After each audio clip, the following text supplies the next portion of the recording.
be taking a look at how easy it is to customize any grid that we see within WorkPAK.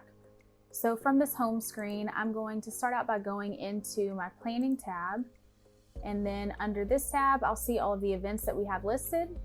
I'm going to choose this documentation event. This is something that I have just for recording purposes or for documentation that I use. From here, I'm going into the work scope. And so the work scope is where I'm going to see all of my jobs that I'll have for whatever event or turnaround that we should have. So in this screen, first off, you'll notice that we have some coloring here.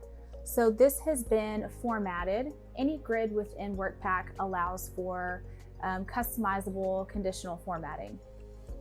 What we also have is each column. If we look at job number right here, we'll see that it's out of order.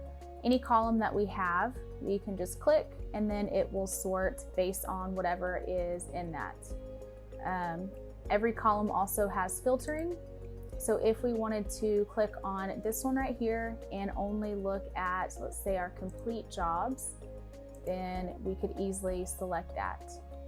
To clear it, we just right click and then we're going to say clear all filtering that we have. So we get rid of it here. Another great thing about the grid functionality and the way that we're able to customize it is it's very easy to get rid of columns and add columns in where we want to see them. So let's say I'm trying to clean this list up a little bit and I don't need to see this job ready by column. All I have to do is drag it away from the top of the row that we have right here. So any column that I don't want to see, I can just drag it away.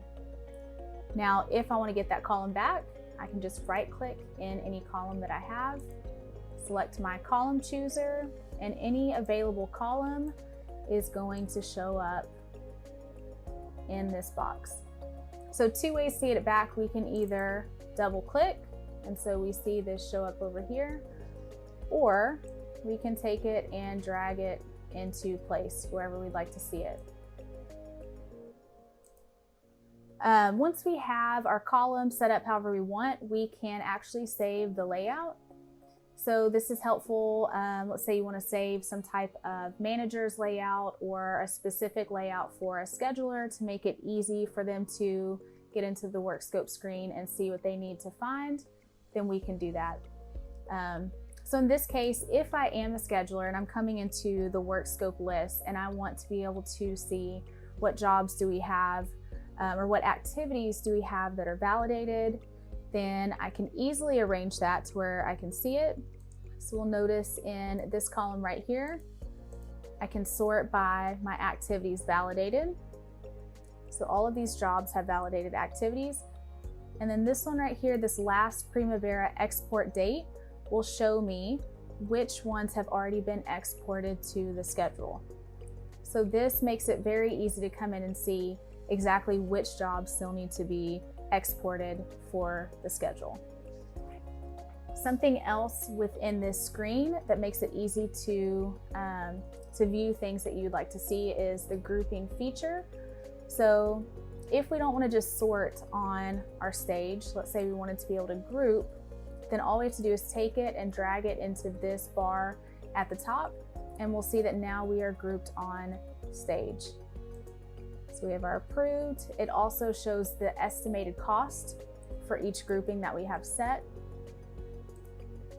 And then we could continue to group as much as we want. So if we want to look at the stage that the job is in, and then let's say we also want to see the driver, then we could do that. So now we're grouped on stage, and then also the specific driver that we have.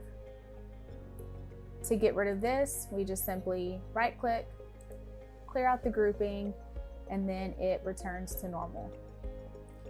Also within this screen, we have our stage legend right here.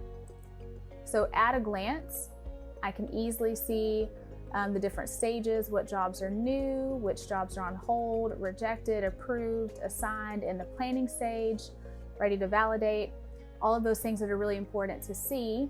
It's easy to see right here in this stage legend. And then we also have the statistics container.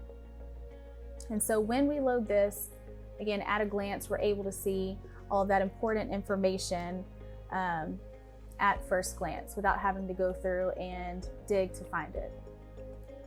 So all of our grids that we have within WorkPAK have these same abilities to get rid of columns, to customize and save our layouts, to group, sort, and filter.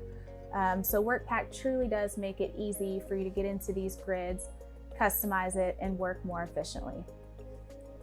Thank you for watching this demonstration.